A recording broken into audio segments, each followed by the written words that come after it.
Edge. All right.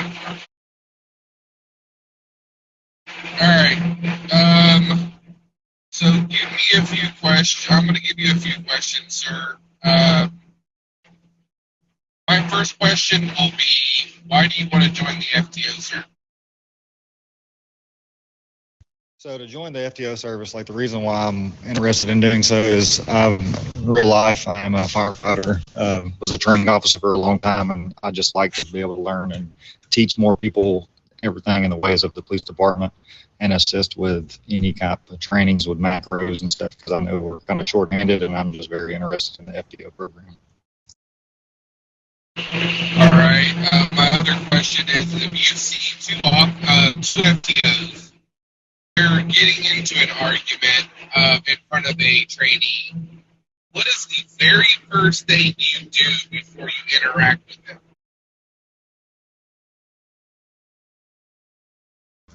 My response would be I would ask them to step away to see if we could de-escalate the situation, just to have them calm down, because for one, in doing it in front of a trainee, it shows lack of professionalism in front of them, and we don't want to give off that vibe in front of them. All right. Now let's say that they don't listen to what you're saying and they just keep on, fighting with each other and going at each other's throat. What do you do then? I would contact a higher up and I would ask the trainee to step away just to remove him from the situation so he's not involved with it. Okay, so let's say that you remove the trainee from that situation. What if they start coming at you because you removed the trainee from that situation? I would just respectfully tell them, at this time, y'all were having a dispute. I wanted y'all to figure out y'all's dispute and get it handled either with the higher ups or amongst yourself or whatever correct method we needed to do. And I just wanted to remove him from the situation because at the end of the day, we don't want him following that same path of line. We just want to make sure he can learn, not sit here and go through an argument between two fellow officers. All right.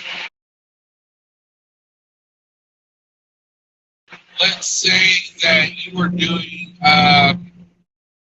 PD 1 and 2, and someone comes in to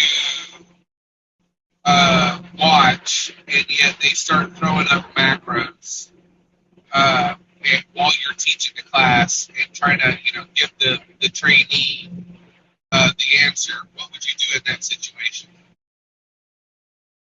I would just respectfully let them know that we're in the middle of a training and I appreciate their thought, but at the end of the day, we need to handle it amongst the FTOs. If they can just please quiet their mics and not throw their macros up to allow the FTOs to do their job and train them properly. Not that they don't know how to, but at the end of the day, we have to follow correct procedure. And I would just ask them to either respectfully step away or just to stand still and observe.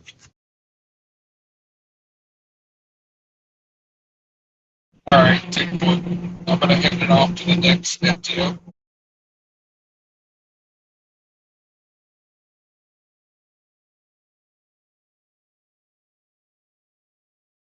All right, my first question for you is Edge. oh, I'm sorry. Oh, Isabella, yeah, either one, that's better.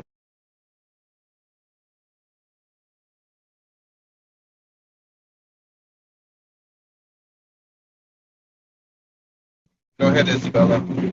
Oh, okay. So we require to have body cam rolling at all times during training. Are you able to do that? Yes, ma'am. Okay. So are you able to post it after you get done during training? Yes, ma'am. I just created a YouTube channel that I will be recording it on, and I can send the link and post it to the Discord.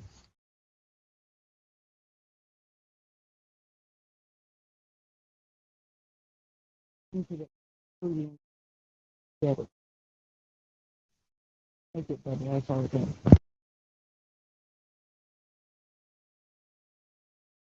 Sorry, I couldn't hear. Your mic was in and out. What can you bring to the FTO unit to make it better? More or less, just kind of help with the trainings and make sure that everybody is acting accordingly. I'm very interested, obviously. Just more or less trying to help with wherever I can. I feel like I have the capability of teaching and helping wherever need feels fit. If it's even just taser training, like I feel like I can help anybody that's coming in. Okay, can you give us one scenario of how you have a fellow PD officer?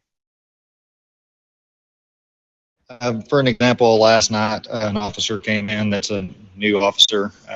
He was trying to figure out what all steps he needed to do. Walked him through all the steps of basically the trainings that he needed to take forth before he could become badged, and obviously follow through with finishing up any of his patrol missions, and just more or less kind of giving them the information that they need. And obviously, if able in becoming an FTO, I can help with that as long as there's a higher up on that could also oversee whatever it needs to be. Okay, no further questions. I will hand it down to the next FTO.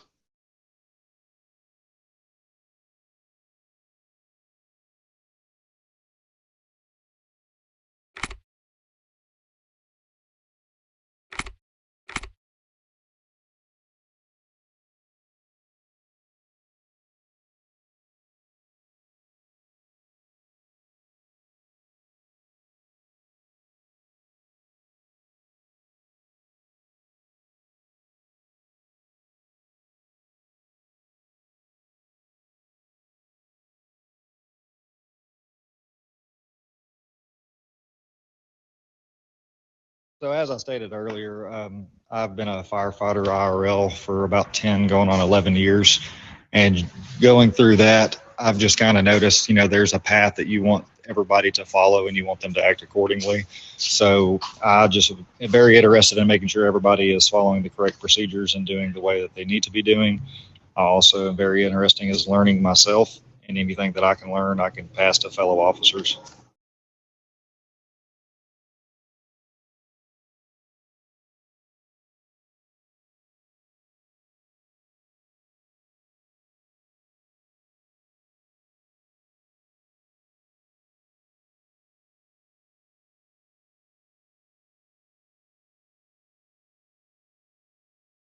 Yes, sir. There's still a few that I'm like learning, obviously, as I go, because there's new, like no situation is going to be the same. Every situation is going to be a little different, but it's obviously a learning curve for everyone. But I feel pretty confident and comfortable with what I know now.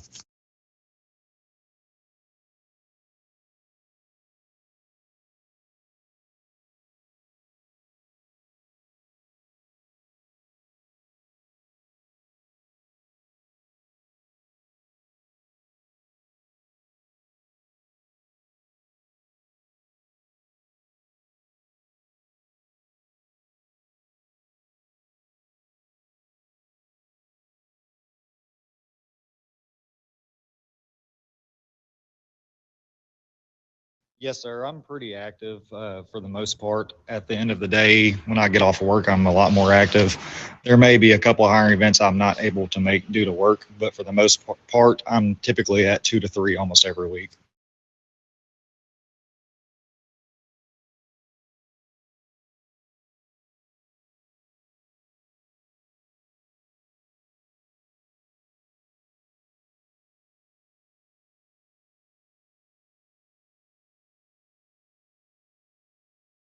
All right, so I didn't quite hear what Isabella said, so I'm going to ask this question. Hopefully, it's not one of the questions she asked.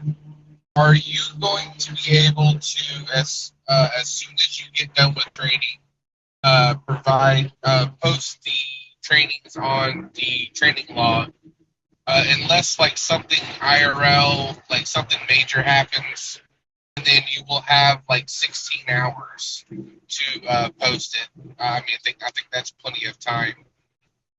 Would you be willing to be able to do that? Yes, sir. I can either post it immediately after, or like you said, if something IRL happens, I can definitely have it posted by the end of the day. Like I said, I'm a lot more active at night, and most of our training's happening at night. So for the end of the day, I can definitely have everything posted on my YouTube channel, and I can post the link into the Discord. Okay.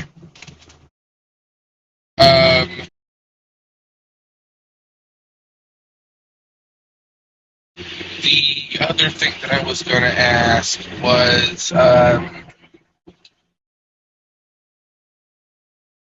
crap, I had it and then it just left. I hate when that happens. It happens all the time. I completely understand.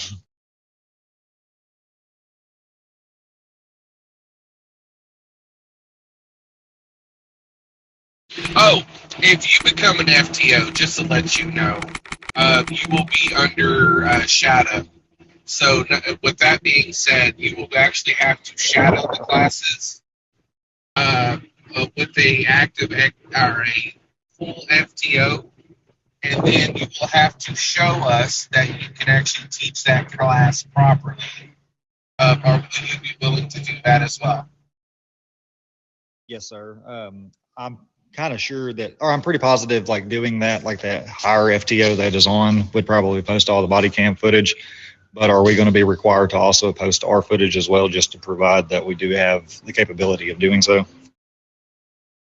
No, to be honest with you, all the FTOs that are on, that are actually doing the FTO business, I actually trust, and I know that if they say, hey, he's ready, then you're ready. But I just need to make sure that you get all the classes, shadow it, and teach it.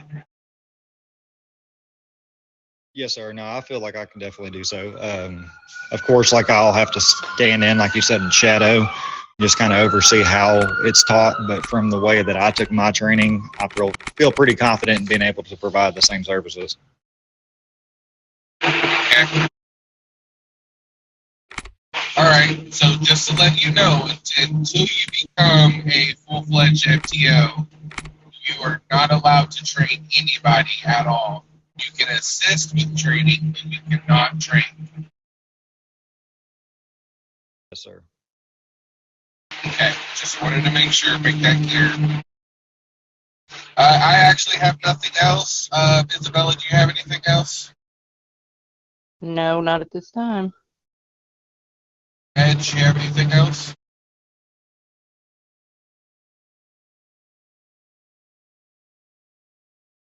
All right. Well, give us a couple days. We need to deliberate, and we will come to a decision and let